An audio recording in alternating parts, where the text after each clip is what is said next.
पूर्व स्थापित राजनीतिक संस्थाओं से संबंधित प्रश्न पहला है, भारत में जिस राजनीतिक संगठन की स्थापना 1838 में हुई थी उसका नाम था जमींदारी एसोसिएशन। ऑप्शन यहाँ पर डी सही है।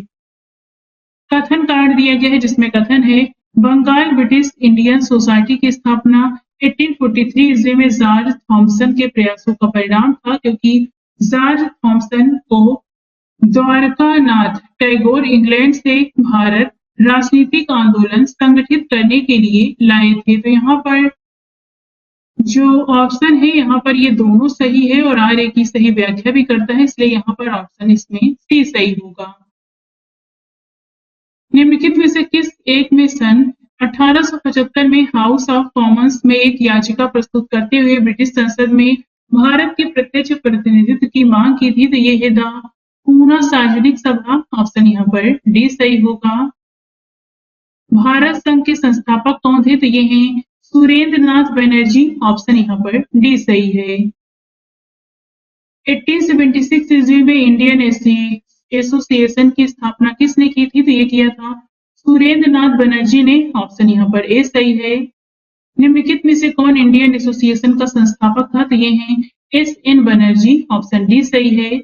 राष्ट्रीय कांग्रेस से पूर्व सबसे प्रमुख संस्था थी? तो ये थी Indian association of Calcutta. Option यहाँ पर डी सही है। सुरेंद्र नाथ बनर्जी को किस वर्ष भारतीय सिविल सर्विसेज से हटाया गया? तो 1874 ईस्वी में। ऑप्शन यहाँ पर ए सही होगा। निम्नलिखित भारतीय नेताओं में से कौन एक ब्रिटिश द्वारा इंडियन सिविल सर्विस से बर्खास्त किया गया था? तो ये हैं सुरेंद्र नाथ बनर्जी। ऑप्शन यहाँ पर भी सही होगा। सुरेंद्र नाथ बनर्जी द्वारा स्थापित उस संगठन का नाम बताइए जिसका 1886 ईस्वी में इंडियन नेशनल कांग्रेस में विलय हो गया। तो ये है इंडियन नेशनल कॉन्फ्रेंस। ऑप्शन यहाँ पर डी सही है। राजनीतिक सुधारों को लेकर विरोध करने वाले पहले भारतीय कौन थे? तो ये हैं राजा राम मोहन राय। ऑप्शन यहाँ पर डी सही होगा। निम्नलिखित को उनके संगठन के आधार पर क्रमवार सजाइए। तो ये हम नीचे डेट वाइज इसे देख लेते हैं डिटेल से। यहाँ पर जो सही ऑप्शन होगा वो इसमें डी होगा। बॉम्बे एसोसिएशन अगस्त 1852 में दादा भाई नौरोजी द्वारा स्थापित किया गया। इंडियन लीग सितंबर 1875 में शिशिर कुमार घोष द्वारा स्थापित किया गया। इंडियन एसोसिएशन जुलाई 1876 में सुरेंद्र नाथ बनर्जी तथा आनंद मोहन बोस द्वारा स्थापित किया गया और मद्रास महाजन सभा मई 1884 में S Ramaswami, Mudaliar, M V Raghavachari, G Subramaniam Iyer तथा पी आनंद चार्लू द्वारा स्थापित किया गया।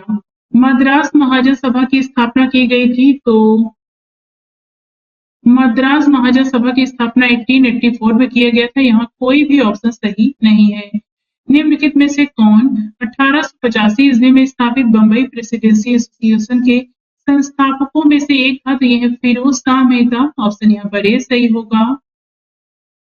बंबई प्रेसिडेंसी एसोसिएशन की स्थापना किसने किया था? तो ऑप्शन इसमें ई सही होगा। ये नीचे देख लेते हैं। 1885 ईस्वी में बंबई प्रेसिडेंसी एसोसिएशन की स्थापना फिरोज शाह मेहता, के टी तैलंग और बदरुद्दीन तैयब ने किया था।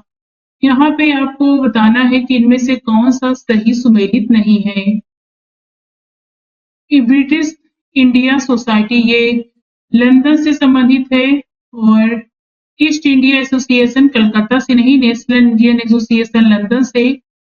इंडियन एसोसिएशन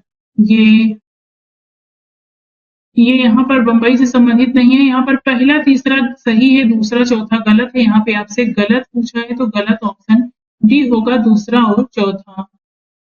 बाकी आप यहाँ पर इसे डिटेल से स्वयं देख सकते हैं। निम्नलिखित में से कौन कांग्रेस के पूर्व चरण में स्थापित राजनीतिक संस्थाओं में से एक नहीं था? तो ये जो नहीं था ये है द इंडियन एसोसिएशन जो थे ये है Madras native association, land holder society Calcutta और the British India association. Answer हमारा यहाँ पर बी होगा। कथन कार्ड दिया गया है जिसमें कथन है भारतीय प्रश्नों पर विवेचना के लिए दादा भाई नौरोजी ने 1866 ईस्वी में लंदन में इंडिया एसोसिएशन का गठन किया क्योंकि वह ब्रिटिश जनमानस को प्रभावित करना चाहते थे। तो यहाँ पर ए और आर दोनों सही है। आर ए की सही व्याख्या भी करता है। ऑप्शन यहाँ पर सी सही होगा। निम्न संस्थाओं पर विचार करके उन्हें कालक्रमानुसार व्यवस्थित करना है। तो यहाँ पर ये क्रम जैसे दिया गया है 1, 2, 3, 4 यही होगा, ऑप्शन ए होगा। नीचे इसे हम डेट वाइज देख लेते हैं। बंग भाषा प्रकाशिका की स्थापना 1836 में हुई। लैंड होल्डर सोसाइटी की स्थापना 1838 में। बंगाल ब्रिटिश इंडिया सोसाइटी की स्थापना 1843 में और इंडियन लीग की स्थापना 1875 ईस्वी में की गई थी। एक तरफ संगठन है, एक तरफ संस्थापक है, तो मिलान करके बताना है कौन सा सही है। तो यहाँ पर ऑप्शन यहाँ पर ए सही होगा। ये हम इसे नीचे देख लेते हैं। लैंड होल्डर सोसाइटी के संस्थापक हैं Dwarkanath Tagore. British India society के हैं विलियम एडम्स। इंडियन सोसाइटी के हैं आनंद मोहन बोस और इंडियन एसोसिएशन के हैं एस.एन. बनर्जी। अब यहाँ पर सूची 1 का सूची 2 से मिलान करना है, तो इसमें भी ऑप्शन डी होगा। ये हम नीचे देख लेते हैं डिटेल से। 1875 ईस्वी में बंगाल में शिशिर कुमार घोष ने इंडिया लीग की स्थापना की, जिसका उद्देश्य था भारतीयों में राष्ट्रवाद की भावना को जगाना तथा राजनीतिक शिक्षा को प्रोत्साहित करना। 26 जुलाई 1876 को इंडिया लीग का स्थान इंडियन एसोसिएशन ने ले लिया। इसे आनंद मोहन बोस और सुरेंद्र नाथ बनर्जी ने स्थापित किया था। इस संस्था का उद्देश्य मध्यम वर्ग को ही नहीं अपितु सर्वसाधारण को इसमें लाना था और इसलिए इसका चंदा 5 रुपए वार्षिक रखा गया, जबकि ब्रिटिश इंडियन एसोसिएशन का चंदा 50 रुपए वार्षिक था। शीघ्र ही इंडियन एसोसिएशन शिक्षित वर्ग के प्रतिनिधियों की मुख्य संस्था बन गई। भारतीय राष्ट्रीय उदारवादी संघ, इंडियन नेशनल लिबरल फेडरेशन को सुरेंद्र नाथ बनर्जी और यूनाइटेड इंडियन पैट्रियाटिक एसोसिएशन को सैयद अहमद खान तथा राजा शिव प्रसाद सितार-ए-हिंद ने स्थापित किया था। सूची 1 का सूची 2 से मिलान करना है। यहाँ पे बताना है कौन सा सही है, तो इसमें सही ऑप्शन ए होगा। ये हम इसे मिलान नीचे कर लेते हैं। इंडियन एसोसिएशन के जो संस्थापक हैं ये सुरेंद्र नाथ बनर्जी हैं। पूर्णा सार्वजनिक सभा के संस्थापक महादेव गोविंद रानाडे हैं। बम्बई प्रेसिडेंसी एसोसिएशन के संस्थापक हैं फिरोज शाह मेहता और मद्रास महाजन सभा के संस्थापक हैं, तो ये हैं आनंद चारू। तो इस प्रकार से यहाँ पर जो सही ऑप्शन होगा वो ए होगा। निम्नलिखित में से कौन सैयद अहमद खान के साथ यूनाइटेड इंडियन पैट्रियाटिक एसोसिएशन का संस्थापक था, तो ये हैं राजा शिव प्रसाद। ऑप्शन यहाँ पर सी सही है। निम्नलिखित में से कौन सा सुमेलित नहीं है, तो ये हम यहाँ पर उपर्युक्त सी और डी दोनों सुमेलित नहीं है, तो सी और डी क्या है ये हम बाद में देखेंगे। पहले ए और बी देख लेते हैं। एशियाटिक सोसाइटी ऑफ बंगाल 1784 में स्थापित हुआ। एशियाटिक सोसाइटी ऑफ बॉम्बे 1804 में स्थापित हुआ। यहाँ पर 3 और 4 देख लेते हैं नीचे। Royal Asiatic Society of Great Britain and Ireland की स्थापना 1823 ईस्वी में की गई तथा land holder society of Bengal की स्थापना 1838 में हुई थी। कलकत्ता में एशियाटिक सोसाइटी ऑफ बंगाल की स्थापना 1784 ईस्वी में किसने किया था, तो ये विलियम जोन्स ने किया था। ऑप्शन बी सही है। एशियाटिक सोसाइटी ऑफ बंगाल का संस्थापक कौन था, तो ये है सर विलियम जोन्स। ऑप्शन यहाँ पर बी सही होगा। ब्रिटिश इंडियन एसोसिएशन के प्रथम अध्यक्ष कौन थे, तो ये है राधा कामदेव। ऑप्शन यहाँ पर सी सही होगा। सूची 1 का सूची 2 से मिलान करके बताना है कौन सा सही है, तो ये हम देख लेते हैं। यहाँ पर ब्रिटिश इंडियन एसोसिएशन से संबंधित है राधा कांत देव और बॉम्बे प्रेसिडेंसी एसोसिएशन से संबंधित है के.टी. तेलंग। सेंट्रल मोहनडम नेशनल से संबंधित है, तो इससे संबंधित है सैयद अमीर अली और सर्वेंट ऑफ इंडिया सोसाइटी से संबंधित है यहाँ पर ऊपर दिए गए गोपाल कृष्ण गोखले। तो इस प्रकार से यहाँ पर जो हमारा सही ऑप्शन होगा वो इसमें बी होगा। बाकी आप यहाँ डिटेल्स इससे देख सकते हैं। अब देखते हैं भारतीय राष्ट्रीय कांग्रेस से संबंधित प्रश्नों को। पहला है भारतीय राष्ट्रीय कांग्रेस की स्थापना किया था ए.ओ. हिम ने। ऑप्शन यहाँ पर ए सही है। भारतीय राष्ट्रीय कांग्रेस के संस्थापक कौन थे, तो ये एक असैनिक थे। ऑप्शन यहाँ पर ए सही होगा। भारतीय राष्ट्रीय कांग्रेस के संस्थापक कौन थे, ए.ओ. हिम। ऑप्शन यहाँ पर बी सही है। भारतीय राष्ट्रीय कांग्रेस की स्थापना कब हुआ था, 1885 में। ऑप्शन ए सही है। भारतीय राष्ट्रीय कांग्रेस के प्रथम अधिवेशन में कितने प्रतिनिधियों ने भाग लिया था? तो इसमें 72 प्रतिनिधि थे। ऑप्शन यहाँ पर सी सही है। भारतीय राष्ट्रीय कांग्रेस का प्रथम अधिवेशन कहाँ हुआ था? तो ये हुआ था मुंबई में। ऑप्शन यहाँ पर सी सही होगा।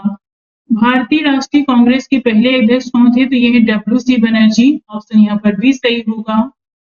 इनमें से किसने भारतीय राष्ट्रीय कांग्रेस के प्रथम वार्षिक अधिवेशन की अध्यक्षता किया था? तो ये है डब्ल्यू.सी. बनर्जी। ऑप्शन यहाँ पर डी सही है। 1885 ईस्वी के इंडियन नेशनल कांग्रेस का अध्यक्ष कौन था? तो ये है डब्ल्यू.सी. बनर्जी। ऑप्शन यहाँ पर सी सही है। भारतीय राष्ट्रीय कांग्रेस के पहले अध्यक्ष थे तो ये है व्योमेश चंद्र बनर्जी। ऑप्शन यहाँ पर सी सही है। निम्नलिखित में से कौन भारतीय राष्ट्रीय कांग्रेस का प्रथम अध्यक्ष था? तो ये है डब्ल्यू.सी. बनर्जी। ऑप्शन यहाँ पर सी सही है। भारतीय राष्ट्रीय कांग्रेस आईएनसी की स्थापना के बारे में बताना है कौन सा कथन सही है? पहला है भारतीय राष्ट्रीय कांग्रेस का गठन 1885 में हुआ और इसके पहले अध्यक्ष व्योमेश चंद्र बनर्जी थे। तो दोनों ही कथन सही हैं। ऑप्शन यहाँ पर इसमें सी होगा। 1885 में डब्ल्यू.सी. बनर्जी द्वारा इंगित भारतीय राष्ट्रीय कांग्रेस के निम्न उद्देश्यों में से कौन सा एक नहीं था? तो ये हमें बताना है। तो ये हम देख लेते हैं। देश के हितों की रक्षा करने वाले भारतीयों के बीच संपर्क और मित्रता बढ़ाना, देशवासियों के बीच जाति, संप्रदाय तथा प्रांतीय पक्षपातों की भावना को दूर करके उनमें राष्ट्रीय एकता की भावना को विकसित करना, शिक्षित वर्ग की पूर्ण सहमति से महत्वपूर्ण और आवश्यक सामाजिक विषयों पर विचार प्रकट करना। तो ये सी नहीं होगा। यह निर्धारित करना कि आगामी वर्षों में भारतीय लोक हित के लिए किस दिशा में और किस आधार पर कार्य करेंगे। तो यहाँ पर सी नहीं है, बाकी सभी होंगे। आंसर सी होगा क्योंकि नहीं पूछा है। बाकी आप यहाँ पर इसे डिटेल से देख सकते हैं। राष्ट्रीय आंदोलन के प्रथम चरण में कांग्रेस की निम्न में से कौन सी मांग नहीं थी? तो लेजिस्लेटिव काउंसिलों के सदस्यों की संख्या में वृद्धि, काउंसिलों में जनप्रतिनिधियों की संख्या में वृद्धि, कार्यपालिका एवं न्यायपालिका का पृथककरण, कार्यपालिका एवं न्यायपालिका का एकीकरण नहीं था। आंसर यहाँ पर डी होगा। भारतीय राष्ट्रीय कांग्रेस का 1885 में महासचिव कौन था? तो ये है ए.ओ. हीम। ऑप्शन यहाँ पर ए सही होगा। भारतीय राष्ट्रीय कांग्रेस की स्थापना के समय भारत का वायसराय कौन था? तो ये है लॉर्ड डफरिन। ऑप्शन यहाँ पर डी सही है। निम्न गवर्नर जनरलों में से किसने कांग्रेस को अत्यधिक अल्पसंख्यक लोगों का प्रतिनिधित्व करने वाली कहकर उपहास किया? तो यह है लॉर्ड डफरिन। ऑप्शन यहाँ पर ए सही होगा। 1885 में भारतीय राष्ट्रीय कांग्रेस की स्थापना के समय गवर्नर जनरल कौन था? तो ये है लॉर्ड डफरिन। ऑप्शन यहाँ पर सी सही है। लॉर्ड डफरिन के वायसराय काल की एक महत्वपूर्ण घटना थी भारतीय राष्ट्रीय कांग्रेस की स्थापना। ऑप्शन यहाँ पर सी सही है। किसने कांग्रेस को सूक्ष्मदर्शी अल्पसंख्यक जनता का प्रतिनिधि बताते हुए उसका मजाक उड़ाया? तो ये है लॉर्ड डफरिन। ऑप्शन यहाँ पर इसमें बी सही होगा। निम्नलिखित में से कौन भारतीय राष्ट्रीय कांग्रेस की स्थापना के अधिवेशन में उपस्थित नहीं था? तो इसमें दादा भाई नौरोजी थे, जस्टिस रानाडे थे, जी सुब्रमण्यम अय्यर थे, सुरेंद्र नाथ बनर्जी नहीं थे। ऑप्शन यहाँ पर डी सही है। भारतीय राष्ट्रीय कांग्रेस के दूसरे अधिवेशन की अध्यक्षता किसने किया था? दादा भाई नौरोजी ने। ऑप्शन यहाँ पर सी सही है। भारतीय राष्ट्रीय कांग्रेस के द्वितीय सम्मेलन में कितने मुस्लिम प्रतिनिधियों ने भाग लिया था? तो टोटल 33। ऑप्शन यहाँ पर बी सही है। कांग्रेस के लिए समर्थन प्राप्त करने के लिए 1889 ईस्वी में एक समिति स्थापित की गई। निम्न में से उस समिति का सभापति था? तो ये थे सर डब्ल्यू वेडरबर्न। ऑप्शन यहाँ पर ए सही होगा। भारतीय राष्ट्रीय कांग्रेस के सर्वप्रथम मुस्लिम अध्यक्ष थे? तो ये थे बदरुद्दीन तैयब जी। ऑप्शन यहाँ पर डी सही होगा। भारतीय राष्ट्रीय कांग्रेस का पहला मुस्लिम अध्यक्ष कौन था? तो ये है बदरुद्दीन तैयब जी। ऑप्शन यहाँ पर डी सही होगा। भारतीय राष्ट्रीय कांग्रेस के द्वितीय मुस्लिम अध्यक्ष कौन थे? तो ये थे रहमतुल्लाह मोहम्मद सयानी। ऑप्शन यहाँ पर सी सही है। निम्नलिखित कथनों पर विचार करके बताना है कौन सा कथन सही है। भारतीय राष्ट्रीय कांग्रेस की प्रथम महिला अध्यक्ष सरोजिनी नायडू थी। भारतीय राष्ट्रीय कांग्रेस के प्रथम मुस्लिम अध्यक्ष बदरुद्दीन तैयब जी थे। तो यहाँ पर बी वाला सही है, केवल बी। ऑप्शन यहाँ पर बी होगा। भारतीय राष्ट्रीय कांग्रेस का प्रथम निर्वाचित यूरोपीय अध्यक्ष कौन था? तो ये है जॉर्ज यूले। ऑप्शन यहाँ पर बी सही है। निम्नलिखित में से कौन एक भारतीय राष्ट्रीय कांग्रेस से कभी संबद्ध नहीं रहे हैं, तो इसमें फिरोज शाह मेहता रहे हैं, खान अब्दुल गफ्फार खान रहे हैं, हकीम अजमल खान रहे हैं, सर सैयद अहमद खान नहीं रहे। ऑप्शन यहाँ पर डी सही है। निम्न में से कौन भारतीय राष्ट्रीय कांग्रेस का अध्यक्ष कभी नहीं चुना गया? तो जो कभी नहीं चुने गए ये हैं बाल गंगाधर तिलक। ऑप्शन यहाँ पर डी सही होगा। भारतीय राष्ट्रीय कांग्रेस की प्रथम महिला अध्यक्ष कौन थी? तो ये हैं एनी बेसेंट। ऑप्शन यहाँ पर डी सही है। निम्नलिखित में से किसने कभी भी भारतीय राष्ट्रीय कांग्रेस के किसी भी अधिवेशन की अध्यक्षता नहीं किया? तो ये है बाल गंगाधर तिलक। ऑप्शन यहाँ पर बी सही है। लाल बाल पाल त्रिगुट का कौन व्यक्ति भारतीय राष्ट्रीय कांग्रेस का अध्यक्ष हुआ है? तो ये है लाला लाजपत राय। ऑप्शन यहाँ पर ए सही होगा। निम्न में से कौन भारतीय कांग्रेस का अध्यक्ष रही है? तो ये है एनी बेसेंट। ऑप्शन यहाँ पर सी सही होगा। निम्नलिखित में से किस अधिवेशन के लिए कांग्रेस ने पहली बार एक महिला अध्यक्ष को चुना? तो ये कलकत्ता अधिवेशन 1917। ऑप्शन यहाँ पर ए सही है। अखिल भारतीय कांग्रेस की प्रथम महिला अध्यक्ष थी, तो ये थी एनी बेसेंट। ऑप्शन यहाँ पर सी सही है। निम्नलिखित में से कौन भारतीय राष्ट्रीय कांग्रेस की प्रथम महिला अध्यक्ष थी? तो ये है श्रीमती एनी बेसेंट। ऑप्शन यहाँ पर भी सही है। भारतीय राष्ट्रीय कांग्रेस की प्रथम महिला अध्यक्ष थी, तो ये है एनी बेसेंट। ऑप्शन यहाँ पर डी सही है। भारतीय राष्ट्रीय कांग्रेस की प्रथम महिला अध्यक्ष कौन थी? तो ये है श्रीमती एनी बेसेंट। ऑप्शन यहाँ पर भी सही होगा।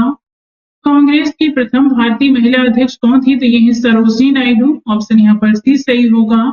इंडियन नेशनल कांग्रेस की प्रथम भारतीय महिला अध्यक्ष कौन थी? तो ये है सरोजिनी नायडू। ऑप्शन यहाँ पर सी सही है। निम्नलिखित कथनों पर विचार करके बताना है कि इनमें से कौन सा कथन सही है। भारतीय राष्ट्रीय कांग्रेस का प्रथम अधिवेशन कलकत्ता में हुआ था। भारतीय राष्ट्रीय कांग्रेस का दूसरा अधिवेशन दादा भाई नौरोजी की अध्यक्षता में हुआ था। भारतीय राष्ट्रीय कांग्रेस तथा मुस्लिम लीग दोनों ने लखनऊ में 1916 में अधिवेशन किया तथा लखनऊ समझौता संपन्न किया। तो यहाँ पर पहला वाला गलत है, दूसरा और तीसरा इसमें सही होगा। इस प्रकार से जो सही ऑप्शन इसमें है वो सी होगा। भारतीय राष्ट्रीय कांग्रेस का 27वां अधिवेशन किस स्थान पर हुआ था? तो ये बांकीपुर में। ऑप्शन यहाँ पर डी सही होगा। निम्नलिखित में से भारतीय राष्ट्रीय कांग्रेस के किस अधिवेशन में बाल गंगाधर तिलक ने अभिव्यक्त किया था कि स्वराज मेरा जन्मसिद्ध अधिकार है, मैं उसे लेकर रहूंगा? तो ये है लखनऊ अधिवेशन 1916 का। ऑप्शन यहाँ पर डी सही है। स्वराज मेरा जन्मसिद्ध अधिकार है, मैं इसे लेकर रहूंगा, ये कथन है तो बाल गंगाधर तिलक का है ये। स्वराज मेरा जन्मसिद्ध अधिकार है, बाल गंगाधर तिलक का कथन है ये। स्वराज मेरा जन्मसिद्ध अधिकार है, बाल गंगाधर तिलक। सेम प्रश्न है यहाँ पर, ये भी सेम ही है, तो ये मैं नहीं पढ़ रही हूँ। भारतीय राष्ट्रीय कांग्रेस के बारे में निम्नलिखित कथनों पर विचार करके यहाँ पे आपको बताना है कि इनमें से कौन सा कथन सही है। सरोजिनी नायडू कांग्रेस की अध्यक्ष होने वाली प्रथम महिला थी, तो ये पहला वाला गलत होगा। C.R. दास ने जब कांग्रेस अध्यक्ष के रूप में कार्य किया वे जेल में थे, ये सही है। एलन ऑक्टेवियन वेम प्रथम ब्रिटिश नागरिक थे जो कांग्रेस अध्यक्ष बने।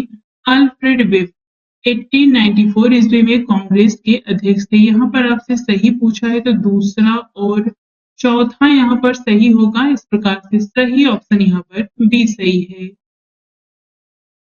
किसने कहा था कांग्रेस आंदोलन न तो लोगों द्वारा प्रेरित है न ही यह उनके द्वारा सोचा या योजनाबद्ध किया गया? तो ये लाला लाजपत राय के द्वारा कहा गया। ऑप्शन यहाँ पर डी सही है।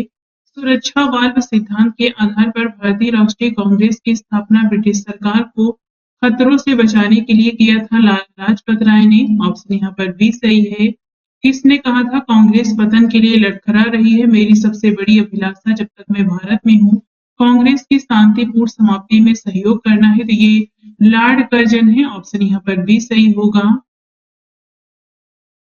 अध्यक्षीय संबोधन के समय जिस कांग्रेस अध्यक्ष ने हिंदी भाषा के लिए रोमन लिपि लागू करने की वकालत की थी वे थे सुभाष चंद्र बोस। ऑप्शन यहाँ पर डी सही है। भारत के स्वातंत्र प्राप्ति के बाद निम्नलिखित में से किसने सुझाव दिया था कि भारतीय राष्ट्रीय कांग्रेस को समाप्त कर दिया जाए? तो ये है महात्मा गांधी। ऑप्शन यहाँ पर सी सही होगा। अमृतसर के भारतीय राष्ट्रीय कांग्रेस अधिवेशन 1919 के प्रस्ताव के अनुसार महात्मा गांधी द्वारा कांग्रेस का नया संविधान लिखने हेतु निम्नलिखित में से किन्हें उनके सहयोग हेतु चुना गया? तो ये है एन.सी. केलकर और इसमें से आई.बी. सेन होंगे, दूसरा चौथा होगा। इस प्रकार ऑप्शन यहाँ पर ए सही होगा। बी.जी. तिलक और सी.आर. दास नहीं होंगे।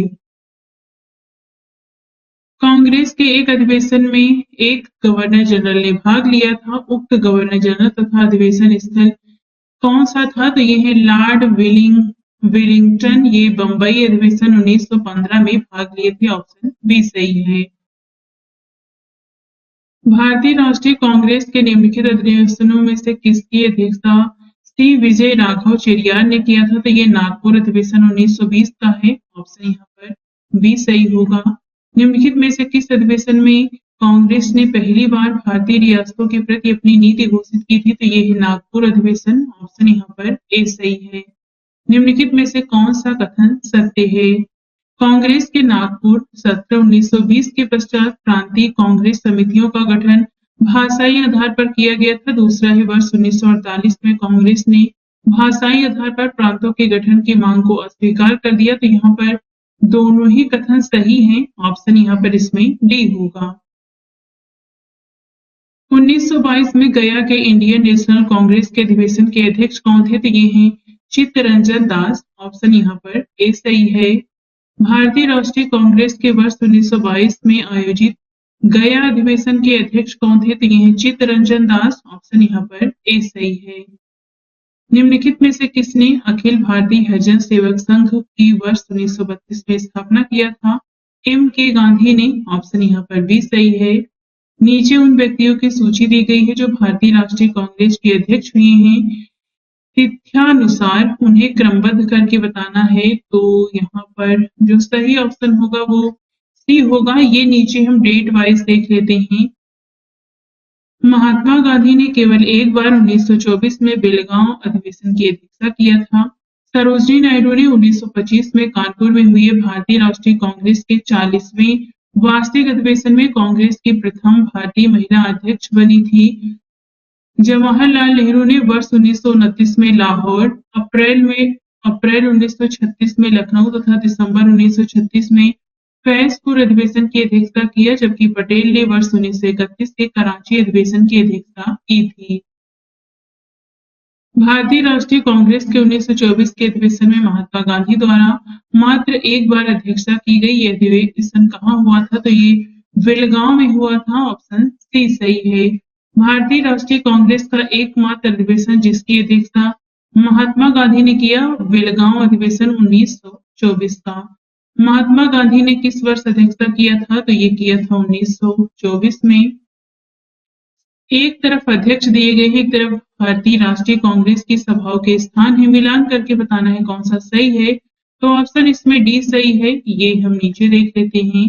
मोतीलाल नेहरू ने अध्यक्षता किया था अमृतसर अधिवेशन 1919 की। सरोजिनी नायडू ने किया था कानपुर अधिवेशन 1925 की। डॉक्टर राजेंद्र प्रसाद ने बंबई अधिवेशन 1934 की और अब्दुल कलाम आजाद ने भारतीय राष्ट्रीय कांग्रेस के रामगढ़ अधिवेशन 1940 की अध्यक्षता किया था। एक तरफ स्थान है, एक तरफ वर्ष है। मिलान करके बताना है कौन सा सही है। तो यहाँ पर ऑप्शन सी सही होगा। ये हम नीचे देख लेते हैं। मेरठ अधिवेशन हुआ था 1946 में, कानपुर अधिवेशन 1925 में, लखनऊ अधिवेशन 1916 में और बनारस अधिवेशन 1905 में। निम्नलिखित में से किस भारतीय राष्ट्रीय कांग्रेस के अधिवेशन में जवाहरलाल नेहरू ने समाजवाद को भारत की समस्याओं को हल करने की कुंजी बताया? तो ये है लखनऊ। ऑप्शन बी सही होगा इसमें। वर्ष 1938 के भारतीय राष्ट्रीय कांग्रेस के हरिपुरा अधिवेशन की अध्यक्षता किया था सुभाष चंद्र बोस ने। ऑप्शन यहाँ पर डी सही है। वर्ष 1938 के भारतीय राष्ट्रीय कांग्रेस का अध्यक्ष किसे चुना गया था? तो ये है सुभाष चंद्र बोस। ऑप्शन यहाँ पर बी सही है। इनमें से कौन सबसे कम आयु में भारतीय राष्ट्रीय कांग्रेस का अध्यक्ष बनने वाला व्यक्ति था? तो ये है अब्दुल कलाम आजाद। ऑप्शन यहाँ पर बी सही होगा। एक तरफ कांग्रेस के अध्यक्ष है, एक तरफ अधिवेशन स्थान है। मिलान करके बताना है कौन सा सही है। तो यहाँ पर ऑप्शन सी होगा। ये हम देख लेते हैं। तो डॉक्टर M.A. अंसारी ये हुए थे मद्रास अधिवेशन के अध्यक्ष थे। पुरुषोत्तम दास टंडन ये थे नासिक अधिवेशन के अध्यक्ष। सरोजनी नायडू ये थी कानपुर और सुभाष चंद्र बोस थे हरपुरा अधिवेशन के अध्यक्ष। तो ऑप्शन सी होगा। बाकी आप यहाँ पे इसे डिटेल से देख सकते हैं। निम्नलिखित में से कौन लगातार 6 वर्ष तक भारतीय राष्ट्रीय कांग्रेस का अध्यक्ष था? तो ये है अबुल कलाम आजाद। ऑप्शन यहाँ पर भी सही होगा। ये 1940 से 1946 तक लगातार रहे थे। जब भारत स्वतंत्र हुआ उस समय कांग्रेस के अध्यक्ष कौन थे? तो ये थे जे.बी. कृपलानी। ऑप्शन यहाँ पर सी सही है। भारत के विभाजन के समय भारतीय राष्ट्रीय कांग्रेस का अध्यक्ष कौन था? जे.बी. कृपलानी। ऑप्शन ए सही है। जन गण मन पहली बार किस अवसर पर गाया था? भारतीय राष्ट्रीय कांग्रेस अधिवेशन 1911 में। ऑप्शन यहाँ पर सी सही है। भारतीय राष्ट्रीय कांग्रेस का अंतिम अधिवेशन जिसमें बाल गंगाधर तिलक ने भाग लिया था तो ये है अमृतसर अधिवेशन 1919 का। ऑप्शन यहाँ पर डी सही होगा क्योंकि 1920 में इनका देहांत हो गया था। अब देखते हैं कांग्रेस में गर्म दल और नरम दल से संबंधित प्रश्नों को। पहला है महात्मा गांधी के पदार्पण से पूर्व भारत में राष्ट्रीय आंदोलन की दिशा को निम्नलिखित में से किन अंतर्राष्ट्रीय घटनाओं ने प्रभावित किया था? तो ये है 1898 के इटली आबिसिनिया युद्ध ने, चीन के बक्सर आंदोलन ने, आयरलैंड के क्रांतिकारी आंदोलन ने, रूस जापान के युद्ध में जापान की विजय ने। तो यहाँ पर चारों ही कथन सही हैं। ऑप्शन यहाँ पर इसमें डी सही है। कांग्रेस के नरम दल के नेताओं की आंदोलन की पद्धति थी रासवामबद्ध आंदोलन। ऑप्शन यहाँ पर बी सही होगा। निम्नलिखित में से किस आंदोलन के कारण भारतीय राष्ट्रीय कांग्रेस का विभाजन हुआ जिसके परिणाम स्वरूप नरम दल और गरम दल का उद्भव हुआ? तो ये है स्वदेशी आंदोलन। ऑप्शन यहाँ पर ए सही है। अधिकतर नरमपंथी नेता थे तो ये शहरी क्षेत्रों से थे। ऑप्शन यहाँ पर बी सही होगा। निम्नलिखित में से किसने 1904 से लगातार भारत को स्वशासन देने पर बल दिया? तो ये है दादा भाई नौरोजी। ऑप्शन यहाँ पर डी सही है। निम्न में से कौन उग्रपंथी नहीं था? तो ये है गोपाल कृष्ण गोखले। ऑप्शन यहाँ पर डी सही है। इनमें से कौन उग्र राष्ट्रवाद के उल्लेखनीय नेताओं में से नहीं थे? तो ये है गोपाल कृष्ण गोखले। ऑप्शन यहाँ पर ए सही होगा। निम्न में से कौन उग्र राष्ट्रवादी नेता नहीं था? तो ये है जी.के. गोखले। ऑप्शन यहाँ पर बी सही है। किसने भारतीय राष्ट्रीय कांग्रेस पर प्रार्थना याचना तथा विरोध की राजनीति करने का आरोप लगाया? तो ये है बाल गंगाधर तिलक। ऑप्शन यहाँ पर बी सही है। किसने भारतीय राष्ट्रीय कांग्रेस के विरुद्ध अनुनय विनय और विरोध की राजनीति का दोष लगाया? तो ये है बी.जी. तिलक। ऑप्शन यहाँ पर ए सही है। कांग्रेस की प्रार्थना और याचना की नीति अंततोगत्वा समाप्त की गई बाल गंगाधर तिलक के नेतृत्व में। ऑप्शन यहाँ पर बी सही है। भारतीय राष्ट्रीय कांग्रेस को किसने भीख मांगने वाली संस्था बेगिंग इंस्टीट्यूट कहा था? तो ये है वी.सी. पाल ने। ऑप्शन यहाँ पर ए सही होगा। बिपिन चंद्र पाल के संदर्भ में कौन सा कथन सत्य है? वह ब्रह्म समाजी नेता तथा समाज सुधारक थे।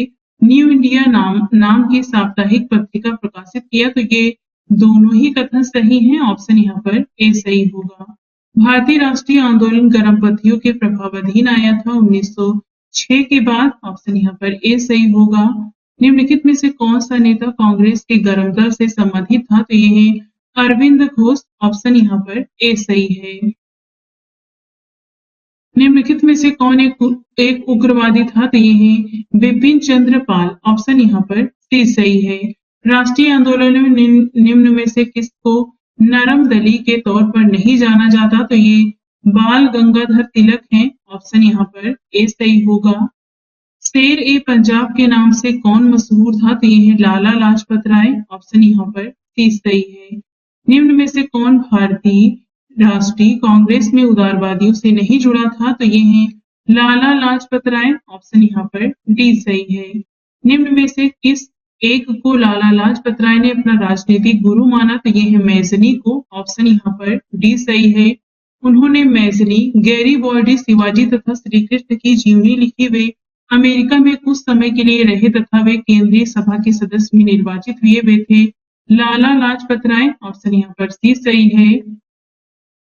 कांग्रेस सम्मेलनों को शिक्षित भारतीयों का वार्षिक राष्ट्रीय मेला किसने कहा था? लाला लाजपत राय ने। ऑप्शन यहाँ पर ए सही होगा। निम्न में से कौन मध्यम मार्गी नहीं था? तो ये है बाल गंगाधर तिलक। ऑप्शन यहाँ पर बी सही होगा। निम्नलिखित नेताओं में से कौन एक स्वदेशी के समर्थक थे? तो ये है अरविंद घोष। ऑप्शन यहाँ पर ए सही है। निम्न में से किसे भारतीय अशांति के जनक के रूप में जाना जाता है? तो ये लोकमान्य तिलक को। ऑप्शन यहाँ पर सी सही है। बाल गंगाधर तिलक को किसने अशांति का जनक कहा है? तो ये है वैलेंटाइन सिरोल। ऑप्शन यहाँ पर सी सही है। किसने कहा था तिलक भारतीय शांति के जनक हैं? वी सिरोल ने। ऑप्शन यहाँ पर ए सही है। निम्नलिखित में से किसे भारतीय शांति का जनक कहा गया है? तो ये है बी.जी. तिलक को। ऑप्शन यहाँ पर ए सही होगा। बी.जी. तिलक को सजा के पश्चात निम्नलिखित में से किसने दया की वकालत की थी और कहा था संस्कृत के ये एक विद्वान के रूप में तिलक में मेरी दिलचस्पी है? तो ये है मैक्स मूलर। ऑप्शन यहाँ पर भी सही होगा। बाल गंगाधर तिलक लोकमान्य तिलक के नाम से इन्हें जाना जाने लगा जब, यहाँ पर ऑप्शन ई होगा। ये हम नीचे देख लेते हैं। ब्रिटिश सरकार ने बाल गंगाधर तिलक को पुणे के तत्कालीन फ्लैग कमिश्नर डब्ल्यू.सी. रेंड तथा लेफ्टिनेंट आयस्ट की हत्या के मामले में अभियुक्त बनाया। तिलक को दोषी पाया गया और उन्हें 18 माह के कठोर कारावास की सजा सुनाई गई। जब वे जेल से बाहर आए तो वे एक राष्ट्रीय नायक के रूप में उभरे। इस तरह किसी एक घटना नहीं बल्कि अनेक राष्ट्रवादी कार्यों के बाद तिलक को लोकमान्य की उपाधि प्रदान की गई थी।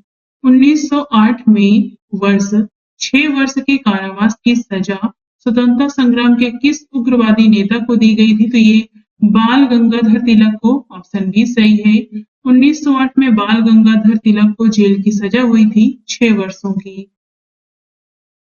भारत के स्वतंत्रता आंदोलन के प्रारंभिक दौर में उग्रवादी विचारधारा को निम्नलिखित में से कौन सा एक निरूपित करता है? तो संवैधानिक साधनों एवं याचिकाओं के स्थान पर आक्रामक साधनों से स्वशासन प्राप्त करना। सही ऑप्शन यहाँ पर बी है। भारतीय मुसलमान सामान्य रूप से उग्रवादी आंदोलन की ओर आकर्षित नहीं हुए। इसका कारण था उग्रवादियों की हिंदू अतीत का राग अलापने की नीति। ऑप्शन यहाँ पर डी सही है। कथन कारण है जिसमें कथन है बाल गंगाधर तिलक संप्रदायवादी थे क्योंकि उन्होंने धर्म का राजनीतिक अस्त्र के रूप में प्रयोग किया। तो यहाँ पर ए गलत है परंतु आर सही है। यहाँ पर कथन गलत है, कारण सही है। इस प्रकार सही ऑप्शन यहाँ पर डी होगा। महाराष्ट्र में गणपति पर्व का श्री गणेश किया था बी.जी. तिलक ने। ऑप्शन ए सही है। निम्नलिखित में से किसने महाराष्ट्र के गणपति उत्सव का ऐसा कायाकल्प किया कि वह एक राष्ट्रीय उत्सव हो गया और उसका स्वरूप राजनैतिक हो गया? तो ये है बाल गंगाधर तिलक। ऑप्शन यहाँ पर डी सही है। निम्नलिखित में से किसके द्वारा महाराष्ट्र में गणेश उत्सव प्रारंभ किया गया? बाल गंगाधर तिलक के द्वारा। महात्मा गांधी के साथ निम्न मुसलमानों में से किसने बाल गंगाधर तिलक की अर्थी उठाई थी? तो ये है शौकत अली। ऑप्शन यहाँ पर ए सही है। अब देखते हैं भारत में क्रांतिकारी आंदोलन से संबंधित प्रश्न। पहला है क्रांतिकारियों के एक गुप्त समाज अभिनव भारत का गठन किया था। तो ये किया था वी.डी. सावरकर ने। ऑप्शन यहाँ पर बी सही है। अभिनव भारत से कौन संबंधित है? तो ये है वी.डी. सावरकर। ऑप्शन ए सही होगा। इसकी स्थापना 1904 में हुआ था। स्थान नासिक महाराष्ट्र में। संस्थापक वी.डी. सावरकर हैं। निम्नलिखित में से किसने मित्र मेला संघ को शुरू किया? तो ये है विनायक दामोदर सावरकर ने। ऑप्शन यहाँ बी सही होगा। इसके बारे में देखें तो वी.डी. सावरकर यानी विनायक दामोदर सावरकर द्वारा 1899 ईस्वी में स्थापित मित्र मेला ही वर्ष 1904 में एक गुप्त सभा अभिनव भारत में परिवर्तित हो गई थी। 1905 में क्रांतिकारी संगठन अभिनव भारत संगठित किया गया था। तो वो महाराष्ट्र में किया गया। ऑप्शन यहाँ पर डी सही है। निम्नलिखित में से किसने क्रांतिकारियों के संगठन अभिनव भारत को संगठित किया था? तो ये है विनायक दामोदर सावरकर। वी.डी. सावरकर द्वारा स्थापित गुप्त संगठन था। तो ये है अभिनव भारत, ऑप्शन डी सही है। अभिनव भारत का गठन किसने किया था? तो ये वी.डी. सावरकर ने। सेम प्रश्न कई बार रिपीट हुआ है। 1906 ईस्वी में लंदन में अभिनव भारत सोसाइटी की स्थापना किसने किया था? विनायक दामोदर सावरकर ने। ऑप्शन यहाँ पर ए सही है।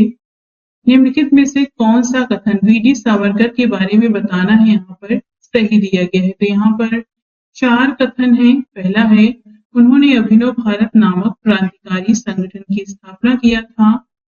भारतीय राष्ट्रवादियों को प्रेरित करने के उद्देश्य से उन्होंने मैथिली की जीवनी लिखी।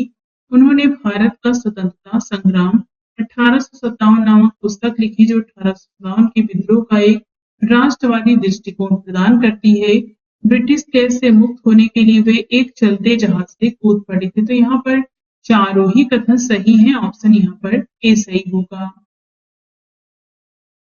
हेडगेवार ने किस वर्ष राष्ट्रीय स्वयंसेवक संघ की स्थापना किया था? 1925 में। ऑप्शन यहाँ पर डी सही है। युगांतर पार्टी का नेतृत्व किसने किया था? सत्येंद्रनाथ मुखर्जी ने। ऑप्शन यहाँ पर ए सही होगा। वह कौन था जिन्होंने अनुशीलन समिति की स्थापना किया था? तो ये है टी मित्र। ऑप्शन यहाँ पर ए सही है। पटना में वर्ष 1913 में अनुशीलन समिति की एक शाखा की स्थापना किसने किया था? सचिंद्रनाथ सान्याल ने। ऑप्शन यहाँ पर सी सही होगा। 1913 में पटना में अनुशीलन समिति की एक शाखा की स्थापना किया था सचिंद्रनाथ सान्याल ने। बरिंद्र कुमार घोष के क्रियाकलापों ने एक गुप्त क्रांतिकारी संगठन को बंगाल में जन्म दिया। तो ये है अनुशीलन समिति। ऑप्शन यहाँ पर ए सही है। बरिंद्र घोष किससे संबंध रहे हैं? अनुशीलन समिति से। अनुशीलन समिति थी तो ये एक क्रांतिकारी संगठन था। ऑप्शन डी सही है। बरिंद्र घोष किससे जुड़े हुए थे? तो अनुशीलन समिति से। बाल गंगाधर तिलक को लोकमान्य विशेषण कब दिया गया? तो क्रांतिकारी आंदोलनों के समय। ऑप्शन बी सही होगा। स्वतंत्रता आंदोलन के क्रांतिकारी आंदोलनों का पहला महत्वपूर्ण साहसिक कार्य बर्रा डकैती का स्थान था। तो ये पूर्वी बंगाल में। ऑप्शन यहाँ पर सी सही है। मुजफ्फरपुर में किंग्स फोर्ड की हत्या का प्रयास कब किया गया? 1908 में। ऑप्शन यहाँ पर ए सही है। खुदीराम बोस ने किस स्थान पर किंग्स फोर्ड की हत्या का प्रयास किया था? तो ये है मुजफ्फरपुर। ऑप्शन यहाँ पर सी सही है। मुजफ्फरपुर बम कांड 1908 का संबंध इनमें से किसके साथ है? तो ये प्रफुल्ल चाकी। ऑप्शन यहाँ पर डी सही है। निम्नलिखित में से किसने बड़ी बुद्धिमानी के साथ अलीपुर संयंत्र मामले में अरविंद घोष का बचाव किया? तो ये है चित्तरंजन दास। ऑप्शन यहाँ पर ए सही है। किस वर्ष हिंदुस्तान रिपब्लिकन एसोसिएशन की स्थापना हुई थी? तो 1924 में। ऑप्शन यहाँ पर बी सही होगा। हिंदुस्तान रिपब्लिकन संगठन की स्थापना की गई थी कानपुर में। ऑप्शन यहाँ पर बी सही है। निम्नलिखित में से कौन हिंदुस्तान रिपब्लिकन एसोसिएशन का सदस्य नहीं था? तो भगत सिंह थे, रामप्रसाद बिस्मिल थे, चंद्रशेखर आजाद थे, शिव वर्मा नहीं थे। आंसर हमारा यहाँ पर डी है। अपनी फांसी से पूर्व निम्नलिखित क्रांतिकारियों में से किस एक ने पीने हेतु दिए गए दूध को अस्वीकार कर दिया और कहा कि अब मैं केवल अपनी माँ का दूध लूंगा? तो ये कहा था राम प्रसाद बिस्मिल ने। ऑप्शन यहाँ पर सी सही है। निम्नलिखित पंक्तियों को किसने लिखा? सरफरोशी की तमन्ना अब हमारे दिल में है, देखना है जोर कितना बाजुए कातिल में है। तो ये बिस्मिल की रचना है। ऑप्शन यहाँ पर ए सही होगा। प्रसिद्ध गीत सरफरोशी की तमन्ना अब हमारे दिल में है, इसके रचयिता हैं। तो ऑप्शन यहाँ पर ई होगा। ये हम ऊपर देख चुके हैं। उपर्युक्त जो पंक्तियां हैं ये शायर बिस्मिल अजीमाबादी की हैं। निम्नलिखित में से किसको अंग्रेजी सरकार ने काकोरी संयंत्र के मामले में फांसी पर चढ़ा दिया? तो राम प्रसाद बिस्मिल को। ऑप्शन यहाँ पर बी सही होगा। काकोरी षड्यंत्र केस किस वर्ष हुआ था? तो 1925 में। ऑप्शन यहाँ पर बी सही है। निम्नलिखित में से काकोरी कांड से जुड़ा कौन क्रांतिकारी मुकदमे से बच निकला था? तो ये है चंद्रशेखर आजाद। ऑप्शन यहाँ पर डी सही है। निम्नलिखित में से वह कौन था जो काकोरी षड्यंत्र कांड में फांसी की सजा से बच गया? तो ये है चंद्रशेखर आजाद। काकोरी ट्रेन डकैती कांड में किन क्रांतिकारियों को फांसी की सजा दी गई? तो ये है राम प्रसाद बिस्मिल अशफाकुल्ला, ऑप्शन यहाँ पर ए सही है।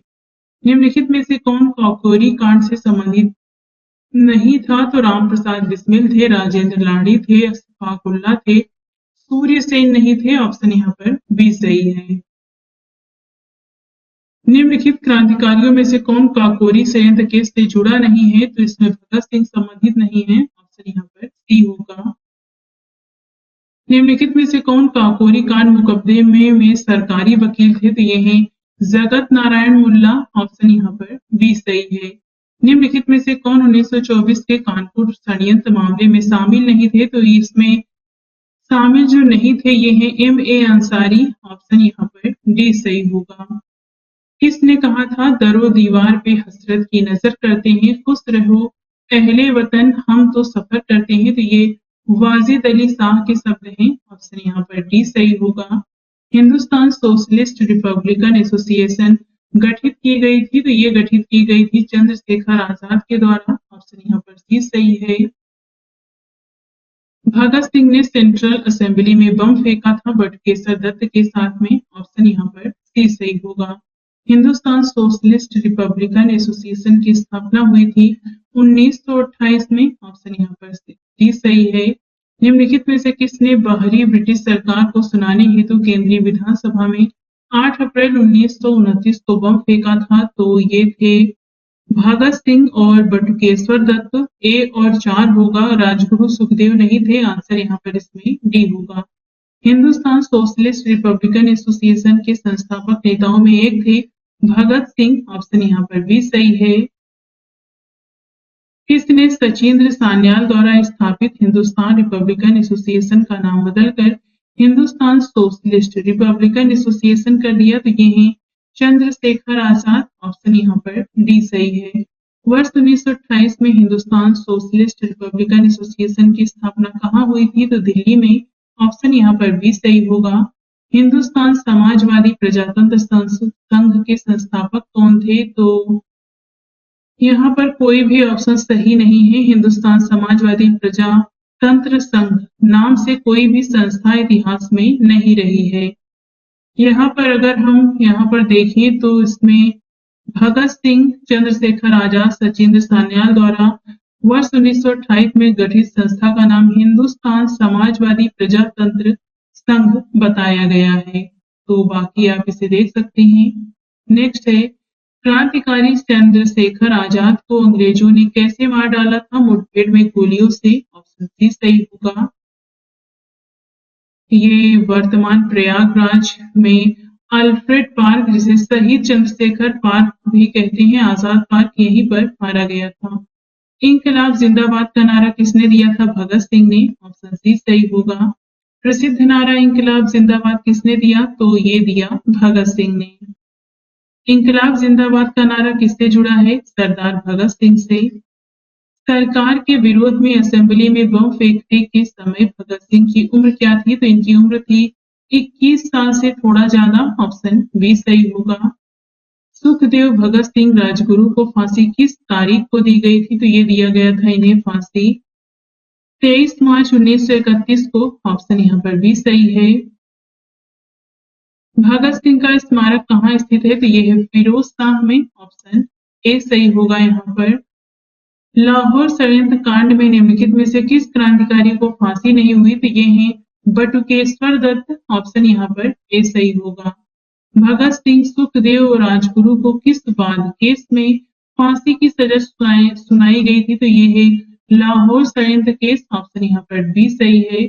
भगत सिंह को उसके 2 साथियों के साथ 23 मार्च 1931 को फांसी की सजा दी गई। वो 2 साथी कौन थे? तो ये हैं राजगुरु और सुखदेव, ऑप्शन ए सही है। लाहौर षड्यंत्र मामले की परिणति किनकी फांसी में हुई थी? तो ये हैं भगत सिंह, राजगुरु और सुखदेव। 3, 4, 5 होगा, ऑप्शन यहाँ पर डी सही है। भारतीय स्वतंत्रता के लिए फांसी पाने वाले प्रथम रिकॉर्डेड मुस्लिम का नाम बताइए? तो ये हैं अशफाकुल्ला खां, ऑप्शन यहाँ पर सी सही होगा। यहाँ पर कुछ कांड दिए गए हैं, कुछ मुकदमे हैं, इनका आपको क्रम वाइज बताना है कौन सा सही होगा। तो यहाँ पर ऑप्शन सी होगा ये मुकदमा। हम नीचे डेट वाइज देख लेते हैं। लाहौर का प्रथम संयंत्र तथा द्वितीय संयंत्र में निर्णय का वर्ष क्रमशः 1916-1930 है। कानपुर संयंत्र मुकदमा वर्ष 1924 का है। काकोरी संयंत्र वर्ष 1925 का और मेरठ षड्यंत्र मामला ये वर्ष 1929 का है। निम्नलिखित युग्मों में से कौन सा सही सुमेलित नहीं है? तो हावड़ा षड्यंत्र प्रकरण 1910 में हुआ, विक्टोरिया षड्यंत्र प्रकरण 1914 में हुआ, लाहौर षड्यंत्र प्रकरण 1916 और 1930 में हुआ, काकोरी षड्यंत्र प्रकरण ये 1924 में नहीं बल्कि 25 में हुआ था। निम्नलिखित में से कौन सा सुमेलित नहीं है? दिल्ली षड्यंत्र केस से संबंधित है अमरचंद, काकोरी केस से संबंधित है अशफाक-उल्लाह, लाहौर षड्यंत्र केस से संबंधित है जतिन दास और नासिक षड्यंत्र केस से ये राज बिहारी घोष संबंधित नहीं है बल्कि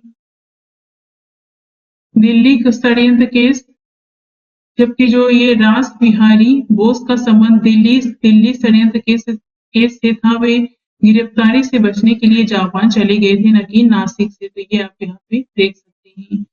सूची 1 का सूची 2 से मिलान करके बताना है कौन सा सही है। तो यहाँ पर ऑप्शन सी सही होगा। ये हम नीचे देख लेते हैं। हावड़ा केस से संबंधित है जतीन्द्र नाथ मुखर्जी, लाहौर षड्यंत्र केस से संबंधित है राजगुरु, दिल्ली षड्यंत्र केस से संबंधित है मास्टर अमीर चंद या फिर अमीर चंद और अलीपुर षड्यंत्र केस से संबंधित है अरविंद घोष। मुजफ्फर अहमद, S.A.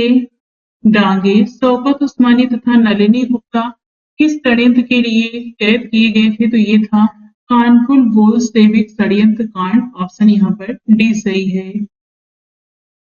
निम्नलिखित में से किसने प्रसिद्ध चटगांव शस्त्रागार धावा आयोजित किया था? तो यह है सूर्यसेन। ऑप्शन यहाँ पर इसमें बी सही होगा। चटगांव शस्त्रागार धावे से कौन संबंधित था? तो यह है सूर्यसेन। ऑप्शन यहाँ पर डी सही है। चटगांव शस्त्र छापामारी की योजना बनाई गई थी सूर्यसेन के द्वारा। ऑप्शन यहाँ पर ए सही होगा। चटगांव आर्मरी रेड से इनमें से कौन संबंधित था? तो ये है सूर्यसेन। ऑप्शन ए सही होगा। स्वतंत्रता संग्राम के सबसे कम आयु के शहीद हैं, तो ये है खुदीराम बोस। ऑप्शन यहाँ पर सी सही होगा। इनकी उम्र थी, खुदीराम बोस की जो फांसी के समय उम्र थी ये सबसे कम थी, 18 वर्ष 8 माह और 8 दिन थी। सूची 1 का सूची 2 से मिलान करके बताना है कौन सा सही है। तो यहाँ पर ऑप्शन डी सही होगा। ये हम नीचे देख लेते हैं। अभिनव भारत समाज से संबंधित है वी.डी. सावरकर, अनुशीलन समिति से अरविंद घोष, गदर पार्टी से लाला हरदयाल और स्वराज पार्टी से संबंधित है C.R. दास। एक तरफ संगठन है, एक तरफ संस्थापक है, मिलान करके बताना है कौन सा सही है। तो ऑप्शन डी सही है। नीचे देखते हैं इसे। अभिनव भारत के संस्थापक हैं वी.डी. सावरकर, मित्र बेला के हैं VD. Savarkar, Indian Republic army के हैं सेन और हिंदुस्तान रिपब्लिकन एसोसिएशन के संस्थापक हैं S.N. सान्याल। मिलान करके बताना है कौन सा सही है। सूची 1 का सूची 2 से ये भी हम नीचे देखते हैं। सही ऑप्शन यहाँ पर सी सही होगा। चटगांव शस्त्रागार हमला सूर्यसेन के द्वारा 18 अप्रैल 1930 को किया गया। काकोरी संयंत्र से संबंधित है राम प्रसाद बिस्मिल। ये हुआ था 9 अगस्त 1925 को। लाहौर संयंत्र से संबंधित है जतिन दास। लाहौर संयंत्र केस के अंतर्गत गिरफ्तार जतिन दास ने जेल में राजनीतिक बंदी का दर्जा प्राप्त करने के लिए भूख हड़ताल की। 63 दिन की भूख हड़ताल के बाद वे 13 सितंबर 1929 को मर गए। गदर पार्टी से संबंधित है लाला हरदयाल, वर्ष 1913 में। जतिन दास किस आरोप में बंदी बनाए गए थे? तो ये लाहौर संयंत्र था। ऑप्शन यहाँ पर सी सही है। जेल में भूख हड़ताल के कारण जिस स्वतंत्रता संग्राम सेनानी की मृत्यु हो गई वो था जतिन दास। ऑप्शन यहाँ पर सी सही है। सूची 1 का सूची 2 से मिलान करके बताना है कौन सा सही है। तो यहाँ पर ऑप्शन बी सही होगा। ये हम नीचे देखते हैं। जतिन दास की मृत्यु हुई भूख हड़ताल से। चंद्रशेखर आजाद मुठभेड़ में मारे गए। भगत सिंह को फांसी दी गई और कल्पना दत्त को आजीवन कारावास दिया गया। सूची 1 का सूची 2 से मिलान करना है तो यहाँ पर सही ऑप्शन ए होगा। ये हम नीचे डिटेल से देख लेते हैं। चटगांव आर्मरी रेड से संबंधित है। कल्पना दत्त सूर्यसेन के साथ गिरफ्तार हुई थी, इन्हें आजीवन कारावास की सजा मिली थी। अभिनव भारत से संबंधित है विनायक दामोदर सावरकर। अनुशीलन समिति से संबंधित है अरविंद घोष और कूका आंदोलन से गुरु राम सिंह। काकोरी केस के अभियुक्तों के बचाव हेतु किसकी अध्यक्षता में एक समिति का गठन हुआ? तो ये है गोविंद वल्लभ पंत। ऑप्शन यहाँ पर भी सही है। एक तरफ संघ दिए गए हैं, एक तरफ संस्थापक है, मिलान करके बताना है कौन सा सही है। तो यहाँ पर ऑप्शन डी सही होगा। ये हम नीचे देख लेते हैं। रिवोल्ट ग्रुप के संस्थापक हैं सूर्यसेन। हिंदुस्तान रिपब्लिकन एसोसिएशन के हैं Ram Prasad Bismil. Hindustan socialist republican association के हैं चंद्रशेखर आजाद। पंजाब नौजवान भारत सभा के संस्थापक हैं भगत सिंह। बाकी आप यहाँ पर इसे डिटेल से भी देख सकते हैं। इस प्रश्न का जो सही आंसर इसमें होगा वो डी होगा। निम्नलिखित में से 1926 ईस्वी में गठित नौजवान सभा का प्रारंभिक सदस्य कौन नहीं था? तो इसमें अंबिका चक्रवर्ती नहीं थे, यशपाल भगत सिंह छबील दास थे। यहाँ पर जो आंसर होगा वो डी होगा।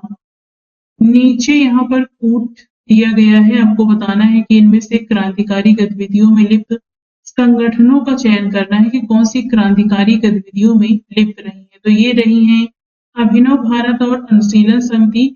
New nationalist party Indian patriots association नहीं रही है, पहला और इसमें दूसरा होगा। निष्क्रिय विरोध के सिद्धांत का प्रतिपादन किसने किया था? अरविंद घोष ने। ऑप्शन यहाँ पर डी सही है। निम्नलिखित कथनों पर विचार करके बताना है कि कौन सा सही है। सुभाष चंद्र बोस ने फॉरवर्ड ब्लॉक का गठन किया। भगत सिंह हिंदुस्तान रिपब्लिकन एसोसिएशन के संस्थापकों में से एक थे। तो यहाँ पर दोनों ही कथन सही हैं। ऑप्शन यहाँ पर सी सही होगा। निम्नलिखित में से किस क्रांतिकारी की फांसी गोरखपुर जेल में हुई थी? तो ये है राम प्रसाद बिस्मिल। ऑप्शन यहाँ पर ए सही है। काकोरी संयंत्र केस में प्रधान आरोपी पंडित राम प्रसाद बिस्मिल को उत्तर प्रदेश के किस शहर में फांसी दी गई थी? गोरखपुर में। ऑप्शन बी सही है। निम्नलिखित में से किस कारागार में पंडित राम प्रसाद बिस्मिल को फांसी दी गई? गोरखपुर। निम्नलिखित में से किस क्रांतिकारी नेता ने कलकत्ता के क्रूर पुलिस कमिश्नर चार्ल्स टेगार्ड की हत्या का प्रयास किया था? तो यह गोपीनाथ साहा। ऑप्शन यहाँ पर डी सही होगा। निम्नलिखित में से किस महिला क्रांतिकारी ने दीक्षांत समारोह में अपनी उपाधि डिग्री ग्रहण करते समय अंग्रेज गवर्नर कुलाधिपति पर गोली चलाई थी? तो ये बीना दास। ऑप्शन यहाँ पर सी सही है। किसने कहा आलोचना और स्वतंत्र चिंतन एक क्रांतिकारी की दो विशेषताएं हैं? तो ये भगत सिंह ने कहा था। ऑप्शन यहाँ पर ए सही होगा। लाठी क्लब की स्थापना निम्नलिखित में से किसने किया था? बाल गंगाधर तिलक ने। ऑप्शन यहाँ पर सी सही है। विश्व के युद्धों के बीच वर्षों में भारत में सक्रिय क्रांतिकारी आंदोलन के संबंध में निम्नलिखित में से कौन सा कथन सत्य है? भगत सिंह नौजवान भारत सभा के संस्थापक थे। ऑप्शन यहाँ पर भी सही होगा। अब देखते हैं भारत से बाहर क्रांतिकारी गतिविधियों से संबंधित प्रश्न। पहला है लंदन में इंडियन होम रूल सोसाइटी को प्रारंभ किया था श्याम जी कृष्ण वर्मा ने। ऑप्शन यहाँ पर डी सही होगा। श्याम जी कृष्ण वर्मा ने इंडियन होम रूल सोसाइटी की स्थापना किया था लंदन में। ऑप्शन ए सही है। इंडियन होम रूल सोसाइटी स्थापित हुई थी तो ये 1905 में हुई थी। ऑप्शन बी सही। ऑप्शन डी सही है। लंदन में इंडिया हाउस की स्थापना किया था तो ये किया था श्याम जी कृष्ण वर्मा ने। ऑप्शन यहाँ पर ए सही होगा। लंदन में इंडिया हाउस के संस्थापक कौन थे? तो ये है श्याम जी कृष्ण वर्मा। ऑप्शन ए सही है। वह कौन था जिसने गदर पार्टी स्थापित किया? तो ये है लाला हरदयाल। ऑप्शन यहाँ पर ए सही होगा। निम्न में से किसने गदर पार्टी का गठन किया था? तो ये है लाला हरदयाल। ऑप्शन यहाँ पर डी सही हुए। गदर पार्टी की स्थापना हुई थी वर्ष 1913 में। ऑप्शन बी सही है। गदर पार्टी का नेता कौन था? तो ये है लाला हरदयाल। ऑप्शन बी सही है। गदर आंदोलन की स्थापना किया था सोहन सिंह भाकना ने। ऑप्शन यहाँ पर इसमें डी सही होगा। निम्नलिखित में से कौन गदर पार्टी का पहला सभापति था? तो यह है सोहन सिंह भाकना। ऑप्शन यहाँ पर बी सही है। निम्नलिखित स्वतंत्रता सेनानियों पर विचार करके बताना है उपयुक्त में से कौन गदर पार्टी के साथ सक्रिय रूप से जुड़े थे? तो यहाँ पर इसमें से बरीन्द्र कुमार घोष, जोगेश चंद्र चटर्जी, रास बिहारी बोस जुड़े थे। केवल तीसरा होगा इस प्रकार सही ऑप्शन यहाँ पर डी सही है। गदर पार्टी से निम्नलिखित में से कौन संबंधित नहीं थे? तो ये हैं लाला हरदयाल थे, बरकतुल्ला थे, पंडित रामचंद्र थे, खुदीराम बोस नहीं थे। आंसर यहाँ पर डी होगा। गदर पार्टी की स्थापना हुई थी संयुक्त राज्य अमेरिका में। ऑप्शन यहाँ पर डी सही है। गदर पार्टी की स्थापना हुई थी संयुक्त राज्य अमेरिका में। निम्नलिखित में से किस देश में गदर पार्टी स्थापित हुआ? यूएसए में। गदर क्या था? तो ये भारतीयों का एक क्रांतिकारी संघ जिसका प्रधान कार्यालय सैन फ्रांसिस्को अमेरिका में था। ऑप्शन यहाँ पर इसमें ए सही होगा। गदर पार्टी का मुख्यालय था तो सैन फ्रांसिस्को अमेरिका में था। ऑप्शन ए सही है। प्रथम विश्व युद्ध के दौरान सक्रिय होने वाले गदर क्रांतिकारियों का आधार स्थल था पश्चिमी अमेरिका। ऑप्शन यहाँ पर सी सही है। गदर क्रांति छेड़ने का सबसे महत्वपूर्ण कारण क्या था? प्रथम महायुद्ध का शुरू होना। ऑप्शन यहाँ पर सी सही है। निम्नांकित में से वह कौन व्यक्ति था जिसने विदेश में गणतंत्रात्मक सरकार की संस्थापना किया? तो ये है महेंद्र प्रताप। ऑप्शन यहाँ पर ए सही होगा। प्रथम महायुद्ध के दौरान कहां पर भारत की एक अनंतिम सरकार बनी थी जिसके प्रेसिडेंट राजा महेंद्र प्रताप थे? तो ये है अफगानिस्तान में। ऑप्शन यहाँ पर ए सही होगा। जर्मनी के समर्थन से काबुल में राजा महेंद्र प्रताप सिंह के नेतृत्व में अंतरिम सरकार का गठन हुआ था। तो ऑप्शन यहाँ पर इसमें ई होगा। ये हुआ था अफगानिस्तान में। नेक्स्ट है कौन भारतीय क्रांति की मां कहलाती है? तो ये है भीकाजी रुस्तम कामा। ऑप्शन यहाँ पर डी सही होगा। मैडम भीकाजी कामा से संबंधित यहाँ पे बताना है कौन सा कथन सही है। मैडम कामा ने वर्ष 1907 में पेरिस में आयोजित अंतर्राष्ट्रीय सोशलिस्ट सम्मेलन में राष्ट्रीय ध्वज फहराया था। मैडम कामा दादा भाई नौरोजी की निजी सचिव रही हैं। मैडम कामा के माता पिता पारसी थे। तो यहाँ पर दूसरा तीसरा सही है। इस प्रकार सही ऑप्शन यहाँ पर बी होगा, पहला वाला गलत है। भारतीय क्रांति की जननी किसे कहा जाता है? मैडम भीकाजी रुस्तम कामा को। ऑप्शन यहाँ पर डी सही होगा। निम्नलिखित में से किस महिला ने भारतीय तिरंगे को सबसे पहले फहराया था? तो यह भीकाजी कामा ने। ऑप्शन यहाँ पर बी सही है। मैडम कामा ने 1907 में प्रथम तिरंगा ध्वज कहाँ फहराया था? तो स्टुटगार्ट में। ऑप्शन यहाँ पर डी सही होगा। मैडम कामा ने भारत के त्रिरंगी ध्वज स्वतंत्रता ध्वज को कहाँ फहराया था? तो स्टुटगार्ट में। ऑप्शन यहाँ पर सी सही होगा। निम्नलिखित में से किस युग्म को इंग्लैंड में अंग्रेज अधिकारियों की हत्या के आरोप में फांसी की सजा मिली थी? तो ये हैं मदन लाल ढींगरा तथा उधम सिंह। ऑप्शन यहाँ पर सी सही है। सरदार उधम सिंह ने किसे मारा था? तो ये है माइकल ओडायर। ऑप्शन यहाँ पर सी सही होगा। कर्जन वायली की हत्या के आरोप में किसे मृत्युदंड दिया गया? तो ये है मदन लाल ढींगरा। ऑप्शन यहाँ पर ए सही होगा। मैडम भीकाजी कामा एम बरकतुल्ला वीवीएस अय्यर और एम ए राय में क्या बात समान थी? तो वे सभी प्रमुख क्रांतिकारी थे और स्वतंत्रता आंदोलन की अवधि में भारत से बाहर विविध देशों में काम कर रहे थे। तो यहाँ पर जो सही ऑप्शन होगा वो सी होगा। वर्ष 1906 में लंदन में अभिनव भारत सोसाइटी की स्थापना किसने किया था? तो ये किया था विनायक दामोदर सावरकर। ऑप्शन यहाँ पर ए सही है। कामागाटा मारू ये कनाडा की यात्रा पर निकला एक जलपोत था। ऑप्शन यहाँ पर सी सही है। कामागाटा मारू प्रसिद्ध है एक जलपोत के नाते। ऑप्शन यहाँ पर बी सही होगा। निम्नलिखित में से कौन कामागाटा मारू घटना से संबंधित था? तो ये है बाबा कुलदीप सिंह। ऑप्शन यहाँ पर बी सही है। कामागाटा मारू क्या था? तो ये एक जहाज था। ऑप्शन यहाँ पर सी सही है।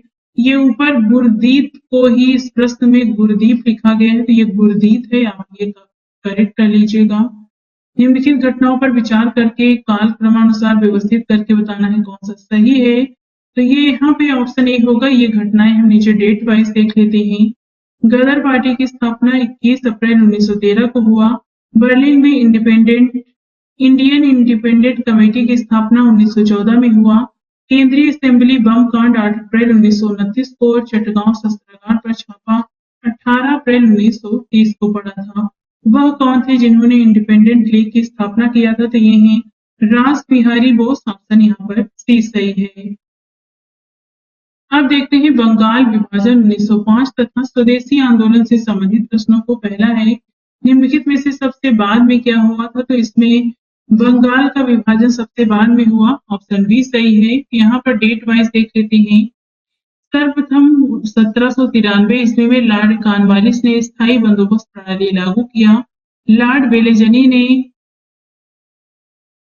1798 से 1805 ईस्वी के मध्य इन्होंने भारतीय राज्यों को अंग्रेजी राजनीतिक परिधि में लाने के लिए सहायक संधि प्रणाली का प्रयोग किया। लॉर्ड डलहौजी इनका समय है 1848 से 56। इन्होंने अंग्रेजी साम्राज्य का विस्तार करने हेतु हड़प नीति का प्रयोग किया और सबसे बाद में लॉर्ड कर्जन द्वारा 1905 में बंगाल का विभाजन किया गया। बंग भंग विरोधी आंदोलन का प्रारंभ किस तिथि को हुआ था? 7 अगस्त 1905 को। भारतीय स्वतंत्रता संग्राम के संदर्भ में 16 अक्टूबर 1905 को निम्नलिखित में से किसके लिए प्रसिद्ध है? बंगाल के विभाजन के लिए। ऑप्शन बी सही होगा। बंग भंग के बाद कौन सा आंदोलन हुआ था? तो यह है स्वदेशी आंदोलन। ऑप्शन बी सही है। बंगाल विभाजन की घोषणा किया गया था 19 जुलाई 1905 को। ऑप्शन यहाँ पर ए सही है। वर्ष 1905 में बंगाल का विभाजन किस वायसराय ने किया? लॉर्ड कर्जन ने। ऑप्शन बी सही है। बंगाल का विभाजन करने वाला गवर्नर जनरल कौन था? तो यही कर्जन। ऑप्शन यहाँ पर ए सही है। बंगाल के विभाजन के समय बंगाल का लेफ्टिनेंट गवर्नर कौन था? तो ये है सर एंड्रूस फ्रेजर। ऑप्शन यहाँ पर ए सही होगा।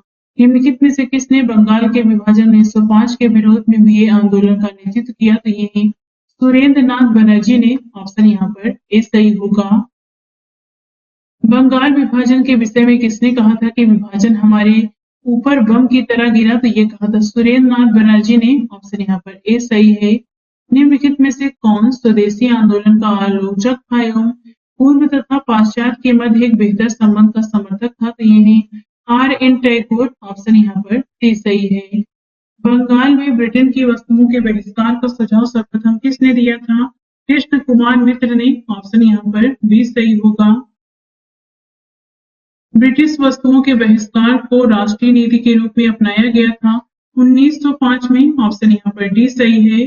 बंगाल का विभाजन मुख्यतः किया गया था बंगाली राष्ट्रवाद की वृद्धि को दुर्बल करने के लिए। ऑप्शन यहाँ पर सी सही है। बंगाल विभाजन के विरुद्ध राष्ट्रवादियों ने निम्नलिखित कार्यक्रम प्रारंभ किए। तो यहाँ पर इन्होंने बॉयकट किया, स्वदेशी आंदोलन चलाया और राष्ट्रीय शिक्षा से संबंधित यहाँ पर असहयोग नहीं था। बाकी तीनों थे। इस प्रकार सही ऑप्शन यहाँ पर डी होगा। स्वदेशी और बहिष्कार पहली बार किस घटना के दौरान संघर्ष की विधि के रूप में अपनाए गए? तो ये बंगाल विभाजन के विरुद्ध आंदोलन। ऑप्शन यहाँ पर ए सही होगा। प्रथम बार संघर्ष के तरीकों के रूप में स्वदेशी एवं बहिष्कार किसके दौरान अपनाए गए? तो ये है बंगाल विभाजन। ऑप्शन यहाँ पर सी सही होगा। बंगाल विभाजन के प्रत्याघात के रूप में कौन सा आंदोलन शुरू हुआ था? तो ये है स्वदेशी आंदोलन। ऑप्शन यहाँ पर सी सही है। कथन कारण यहाँ पे दो कथन दिए गए हैं, बताना है इन दो कथनों में से कौन सा कथन सही है। 7 अगस्त को राष्ट्रीय हथकरघा दिवस के रूप में घोषित किया गया क्योंकि 1905 में इसी दिन स्वदेशी आंदोलन शुरू किया गया था। तो यहाँ पर ये दोनों ही कथन सही हैं। ये कथन दूसरा कथन एक की व्याख्या भी करता है। ऑप्शन यहाँ पर ए सही है। स्वदेशी आंदोलन के प्रारंभ का तत्कालिक कारण क्या था? तो लॉर्ड कर्जन द्वारा किया गया बंगाल विभाजन। ऑप्शन यहाँ पर इसमें ए सही होगा। भारत में स्वदेशी आंदोलन किस दौरान हुआ था? बंगाल विभाजन के विरुद्ध आंदोलन के रूप में। ऑप्शन यहाँ पर बी सही है। बंगाल वर्ष 1905 में विभाजित हुआ जिसके विरोध के फलस्वरूप यह दोबारा विभाजित किया गया 1911 में। ऑप्शन यहाँ पर सी सही है। वर्ष 1905 में लॉर्ड कर्जन द्वारा किया गया बंगाल विभाजन कब तक रहा था? तो ये सम्राट जॉर्ज पंचम द्वारा दिल्ली में 1911 के शाही दरबार में कर्जन के अधिनियम को निराकृत किए जाने तक, ऑप्शन यहाँ पर इसमें बी सही है। कर्जन द्वारा 1905 में किया गया बंगाल विभाजन रद्द हुआ था, तो ये 1911 में, ऑप्शन यहाँ पर ए सही है। भारतीयों के विरोध के कारण बंगाल को फिर से कब एकीकृत किया गया, तो ये किया गया 1911 में, ऑप्शन बी सही है। मद्रास में स्वदेशी आंदोलन का नेतृत्व किसने किया था? चिदम्बरम पिल्लई ने, ऑप्शन यहाँ पर सी सही है। निम्नलिखित में से किसने स्वदेशी आंदोलन का नेतृत्व दिल्ली में किया, तो ये है सैयद हैदर रजा ने, ऑप्शन यहाँ पर डी सही है। निम्नलिखित वर्गों में से कौन 1905 के स्वदेशी आंदोलन से मुख्यतः अप्रभावित रहे हैं, तो इसमें महिलाएं प्रभावित रही हैं, कृषक नहीं रहे हैं और मुसलमान बुद्धिजीवी भी रहे हैं। तो पहला और तीसरा है यहाँ पे आंसर जो अप्रभावित रहे हैं, तो ऑप्शन यहाँ पर इसमें कृषक और मुसलमान होंगे, दूसरा तीसरा, तो ऑप्शन यहाँ पर सी सही होगा। नेक्स्ट है, निम्नलिखित में से किस आंदोलन के दौरान वंदे मातरम भारतीय राष्ट्रीय आंदोलन का शीर्षक गीत बना, तो ये है स्वदेशी आंदोलन, ऑप्शन यहाँ पर ए सही होगा। स्वदेशी की भावना से ओतप्रोत भारत के चरमपंथी राष्ट्रवादी आंदोलन के संदर्भ में निम्नलिखित में से बताना है कौन सा कथन सही नहीं है। लियाकत हुसैन ने 22 साल के मुस्लिम किसानों के आंदोलनों में उनका नेतृत्व किया, तो पहला ही गलत है। 1889 ईस्वी में राष्ट्रीय शिक्षा की योजना सतीश चंद्र मुखर्जी के द्वारा तैयार की गई। बंगाल नेशनल कॉलेज की स्थापना 1906 में हुई, जिसके प्रधानाचार्य अरविंद घोष थे। टैगोर ने आत्मशक्ति की उपासना का उपदेश दिया, जिसका मुख्य उद्देश्य गांवों का सामाजिक और आर्थिक पुनरुद्धार करना था। तो यहाँ पे गलत ऑप्शन पूछा है वो ए होगा। यहाँ पर जो 22 साल के मुस्लिम किसानों के आंदोलन में उनका नेतृत्व अश्विनी कुमार दत्त ने किया था, जबकि इसमें यहाँ पर इनका आंदोलन ये गलत दिया गया है, लियाकत हुसैन। स्वदेशी आंदोलन के संबंध में निम्नलिखित में से कौन सा कथन सही नहीं है? कुछ विशिष्ट मुसलमान आंदोलन में शामिल हुए, स्त्रियों ने आंदोलन में सक्रिय भागीदारी की, आंदोलन ने बंगाल के किसानों को न तो अधिक प्रभावित किया और न ही वे इसमें शामिल हुए, यह बंगाल तक ही सीमित रहा, ये नहीं है, बाकी सभी सही हैं। स्वदेशी आंदोलन के संदर्भ में बताना है कौन सा कथन सही है। इससे देशी शिल्पकारों के कौशल तथा उद्योगों को पुनर्जीवित करने में योगदान दिया। स्वदेशी आंदोलन के एक अवयव के रूप में राष्ट्रीय शिक्षा परिषद की स्थापना हुई, तो दोनों ही कथन सही हैं, ऑप्शन यहाँ पर इसमें सी सही होगा। ब्रिटिश पत्रकार H.W. लिविंगस्टन जुड़े थे स्वदेशी आंदोलन से, ऑप्शन यहाँ पर सी सही होगा। भारत की प्राचीन कला परंपराओं को पुनर्जीवित करने के लिए एक Indian society of Orient art की स्थापना की थी अवनींद्रनाथ टैगोर ने, ऑप्शन यहाँ पर ए सही होगा। अब देखते हैं कांग्रेस के अंतर्गत बनारस, कलकत्ता एवं सूरत अधिवेशन से संबंधित प्रश्नों को। पहला प्रश्न है, 18 वर्ष की आयु में स्नातक, 20 वर्ष की आयु में प्रोफेसर तथा सुधारक की सह संपादक, 25 वर्ष की आयु में सार्वजनिक सभा और प्रांतीय सम्मेलन के मंत्री, 29 वर्ष की आयु में राष्ट्रीय कांग्रेस के मंत्री, 31 वर्ष की आयु में महत्वपूर्ण रॉयल कमीशन के समक्ष अग्रणी प्रवाह, 34 वर्ष की आयु में प्रांतीय विधायक, 36 वर्ष की आयु में इंपीरियल विधायक, 39 वर्ष की आयु में भारतीय राष्ट्रीय कांग्रेस के अध्यक्ष, एक देशभक्त जिसे महात्मा गांधी ने स्वयं अपना गुरु माना है। इन शब्दों में एक जीवनीकार ने वर्णन किया है, तो ये है गोपाल कृष्ण गोखले के बारे में ये सारी बातें हैं, ऑप्शन यहाँ पर सी सही है। गोपाल कृष्ण गोखले ने कांग्रेस के लिए अधिवेशन में अध्यक्षता किया था 1905 में, ऑप्शन यहाँ पर बी सही है। भारतीय राष्ट्रीय कांग्रेस के 1905 के बनारस अधिवेशन का अध्यक्ष कौन था? गोपाल कृष्ण गोखले, ऑप्शन सी सही है। निम्नलिखित में से किस नेता ने वर्ष 1906 में कलकत्ता कांग्रेस अधिवेशन की अध्यक्षता किया था? दादा भाई नौरोजी ने, ऑप्शन यहाँ पर डी सही है। 1906 में आयोजित भारतीय राष्ट्रीय कांग्रेस के कलकत्ता अधिवेशन में भारत के लिए स्वराज का झंडा किसके द्वारा फहराया गया? दादा भाई नौरोजी के द्वारा, ऑप्शन यहाँ पर सी सही है। कांग्रेस ने स्वराज प्रस्ताव वर्ष 1905 में पारित किया, प्रस्ताव का उद्देश्य क्या था तो ये नीचे देख लेते हैं। कांग्रेस ने सेल्फ रूल स्वशासन संबंधी प्रस्ताव पर सर्वप्रथम वर्ष 1905 में बनारस अधिवेशन में चर्चा हुई एवं वर्ष 1906 में कलकत्ता के अधिवेशन में स्वराज का प्रस्ताव पारित कर दिया गया। इस प्रस्ताव के साथ स्वदेशी बहिष्कार तथा राष्ट्रीय शिक्षा संबंधी प्रस्ताव भी पारित किए गए। स्वराज को बतौर राष्ट्रीय मांग के रूप में सर्वप्रथम रखा था दादा भाई नौरोजी ने। ऑप्शन यहाँ पर सी सही है।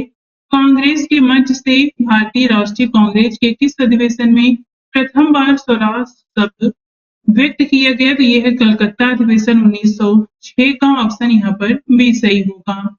स्वराज शब्द का प्रयोग सर्वप्रथम किसने किया था? बाल गंगाधर तिलक ने। दादा भाई नौरोजी आमतौर पर किस नाम से जाने जाते हैं? Grand old man of India. Option यहाँ पर डी सही है। भारत में ग्रैंड ओल्ड मैन की संज्ञा किसे दी जाती है तो ये दादा भाई नौरोजी को। ऑप्शन ए सही है। इनमें से किसे द ग्रैंड ओल्ड मैन के नाम से जाना जाता है? दादा भाई नौरोजी। निम्नलिखित में से कौन सा कथन दादा भाई नौरोजी के विषय में सत्य नहीं है, यानी आपको असत्य बताना है? उन्होंने poverty and un-British rule in India पुस्तक लिखी थी। उन्होंने गुजराती के प्रोफेसर के रूप में यूनिवर्सिटी कॉलेज लंदन में कार्य किया था। उन्होंने बंबई में महिला शिक्षा की नींव रखी थी। वे ब्रिटिश पार्लियामेंट के सदस्य के रूप में अनुदारवादी पार्टी के टिकट पर चुने गए थे। तो यहाँ पर जो डी वाला है ये गलत है, बाकी सभी सही है। दादा भाई नौरोजी के विषय में निम्नलिखित में से कौन सा एक कथन असत्य है? वह पहले भारतीय थे जो एल्फिंस्टन कॉलेज बंबई में गणित एवं भौतिकी के प्रोफेसर नियुक्त हुए। 1892 में उन्हें ब्रिटिश पार्लियामेंट का एक सदस्य निर्वाचित किया गया था। उन्होंने एक गुजराती पत्रिका राष्ट्र गुफ्तार का आरंभ किया। उन्होंने 4 बार भारतीय राष्ट्रीय कांग्रेस की अध्यक्षता की थी। डी वाला गलत है, बाकी सभी सही हैं। ब्रिटिश पार्लियामेंट में चुना जाने वाला प्रथम भारतीय कौन था तो ये है दादा भाई नौरोजी। ऑप्शन यहाँ पर सी सही है। नरम दल और गरम दल के रूप में भारतीय राष्ट्रीय कांग्रेस का विभाजन किस अधिवेशन में हुआ था? सूरत। ऑप्शन यहाँ पर बी सही है। किस अधिवेशन में कांग्रेस नरम एवं गरम दल में विभाजित हो गई थी तो ये है सूरत अधिवेशन। ऑप्शन बी सही है। भारतीय कांग्रेस कहां पर उदारवादियों एवं उग्रवादियों 2 भागों में विभाजित हो गई? सूरत अधिवेशन 1907 में। 1907 के भारतीय राष्ट्रीय कांग्रेस के सूरत वार्षिक अधिवेशन के अध्यक्ष कौन थे? R B Ghosh. ऑप्शन यहाँ पर डी सही होगा। भारतीय राष्ट्रीय कांग्रेस के वर्ष 1906 में विख्यात कलकत्ता अधिवेशन में 4 संकल्प पारित किए गए थे। सूरत में 1907 में हुए कांग्रेस के अगले अधिवेशन में इन चारों संकल्पों को स्वीकार करने तथा उन्हें अस्वीकृत करने के प्रश्न पर कांग्रेस में विभाजन हो गया। निम्नलिखित में से कौन सा एक संकल्प इन चारों संकल्पों में नहीं था तो इसमें बंगाल के विभाजन को रद्द करना नहीं था, बहिष्कार, बॉयकॉट, स्वदेशी और राष्ट्रीय शिक्षा शामिल थे। 20वीं सदी के प्रारंभिक वर्षों में कांग्रेस में विभाजन की प्रक्रिया शुरू हुई थी। कांग्रेस आंदोलन की रणनीतियों पर, कांग्रेस आंदोलन के उद्देश्यों पर, कांग्रेस आंदोलन में लोगों की भागीदारी पर, उपयुक्त सभी पर। ऑप्शन यहाँ पर डी सही है। निम्नलिखित में से यहाँ पे 3 कथन दिए गए हैं, आपको बताना है इनमें से कौन सा कथन सही है। 1907 में कांग्रेस वार्षिक अधिवेशन की अध्यक्षता रास बिहारी घोष ने किया था। इस अधिवेशन में कांग्रेस 2 गुटों चरमपंथी एवं नरमपंथी में विभाजित हो गई। 1916 में वार्षिक अधिवेशन में कांग्रेस के 2 गुट चरमपंथी नरमपंथी का विलय हो गया। इस अधिवेशन की अध्यक्षता एस.पी. सिन्हा ने किया था। तो यहाँ पर पहला और दूसरा सही है, तीसरा वाला कथन गलत है। इस प्रकार सही ऑप्शन सी होगा। भारतीय राष्ट्रीय कांग्रेस में सूरत की फूट हुई थी तो ये फूट पड़ी थी 1907 में। भारतीय राष्ट्रीय कांग्रेस का विभाजन कब हुआ था? 1907 में।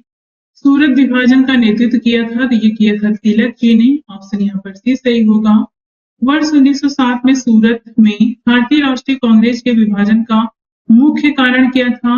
अंग्रेजी सरकार के साथ नरमपंथियों की वार्ता करने की क्षमता के बारे में चरमपंथियों में विश्वास का अभाव। ऑप्शन यहाँ पर बी सही है। अब देखते हैं मुस्लिम लीग गठन से संबंधित 1906 से संबंधित प्रश्नों को। पहला है, निम्नलिखित में से किसने ऑल इंडिया मुस्लिम लीग की स्थापना की थी? तो ये है नवाब सलीमुल्लाह खां। ऑप्शन यहाँ पर डी सही है। मुस्लिम लीग के संस्थापक थे नवाब सलीमुल्लाह। ऑप्शन सी सही है। 1906 में मुस्लिम लीग की स्थापना हुई थी, तो ये ढाका में हुई थी। ऑप्शन यहाँ पर डी सही होगा। अखिल भारतीय मुस्लिम लीग की स्थापना किस वर्ष हुई थी? 1906 में। मुस्लिम लीग के प्रथम अध्यक्ष कौन थे? तो ये हैं आगा खां। ऑप्शन यहाँ पर ए सही होगा। 1907 में मुस्लिम लीग का वार्षिक अधिवेशन कहाँ हुआ था? कराची में। ऑप्शन यहाँ पर बी सही है। मुस्लिम लीग ने अपना वार्षिक अधिवेशन नियमित रूप से प्रारंभ किया था, तो यहाँ पर ऑप्शन ई होगा। अखिल भारतीय मुस्लिम लीग की स्थापना दिसंबर 1906 में ढाका में हुई थी। इसके संस्थापक ढाका के नवाब सलीम उल्लाह थे। वर्ष 1907 में मुस्लिम लीग का वार्षिक अधिवेशन कराची में तथा 1908 में अमृतसर में हुआ था। इसके उपरांत मुस्लिम लीग के अधिवेशन अनियमित रूप से देश के विभिन्न शहरों में आयोजित होते रहे। यद्यपि बिहार लोक सेवा आयोग ने अपनी उत्तर कुंजी में इस प्रश्न का उत्तर डी माना है, जो कि सही नहीं है, तो आप यहाँ पर इसे देख सकते हैं। कथन कारण है, जिसमें कथन है, लीग ने कांग्रेस के मुस्लिम जनता के साथ मिलकर उद्देश्य पूर्ति में लगाने के अधिकार को मानने से मना कर दिया, क्योंकि वैसा अधिकार अकेली मुस्लिम लीग का ही था। तो यहाँ पर जो सही ऑप्शन होगा वो सी होगा, क्योंकि ए सही है, लेकिन ये जो कारण दिया गया है ये इसमें गलत है। भारतीय स्वाधीनता संघर्ष के संदर्भ में निम्नलिखित में से कौन सा कथन सही नहीं है? आपको यहाँ पर इसमें से 4 कथनों में से गलत बताना है। हकीम अजमल खान राष्ट्रवादी तथा चरमपंथी अहरार आंदोलन शुरू करने वाले नेताओं में से थे। भारतीय राष्ट्रीय कांग्रेस के संगठन के समय सर सैयद अहमद खान ने इसका विरोध किया था। 1906 में गठित अखिल भारतीय मुस्लिम लीग ने बंगाल के विभाजन और अलग निर्वाचन समूह बनाए रखने का प्रबल विरोध किया था। तो सी इसमें गलत होगा। मौलाना बरकतुल्लाह और मौलाना अब्दुल्ला सिंधी काबुल में भारत की अंतःकालीन सरकार का गठन करने वालों में से थे। यहाँ पे आपसे गलत ऑप्शन पूछा है, तो वो सी होगा।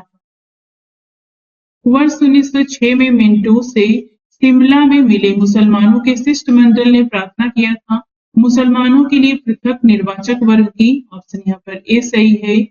सन 1908 में अखिल भारतीय मुस्लिम लीग की एक लंदन शाखा की स्थापना हुआ था, तो ये अमीर अली की अध्यक्षता में हुआ था। ऑप्शन यहाँ पर बी सही होगा। इसमें मुसलमान यदि खुश और संतुष्ट हैं तो भारत में ब्रिटिश शक्ति का महत्तम बचाव होगा। ये किसने लिखा था? डब्ल्यू हंटर ने। ऑप्शन यहाँ पर सी सही है। अब देखते हैं मार्ले मिंटो सुधार से संबंधित प्रश्न। पहला है, मार्ले मिंटो सुधार बिल किस वर्ष में पारित हुआ था? 1909 में। ऑप्शन बी सही है।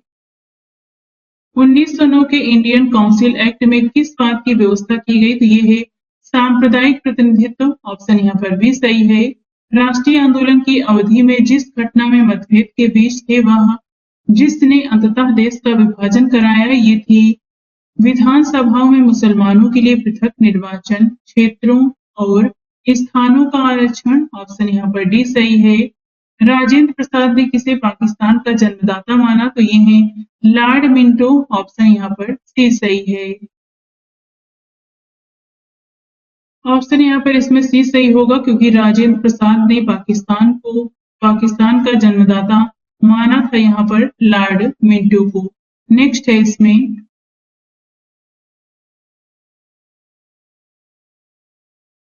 अगला प्रश्न है,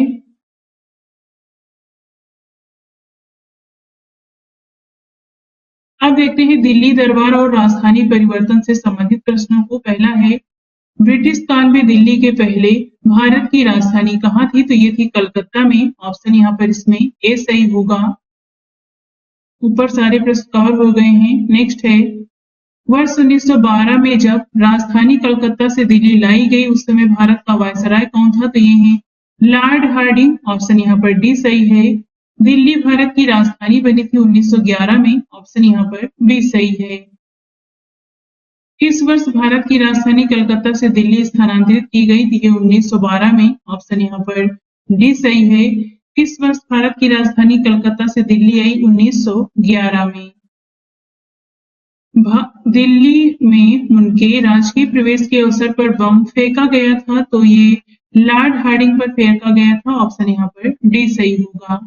क्रांतिकारी जो हार्डिंग बम कांड में शामिल नहीं थे, तो इसमें भगवती चरण बोहरा शामिल नहीं थे, अवध बिहारी थे, भाई बाल मुकुंद थे और मास्टर अमीर चंद शामिल थे।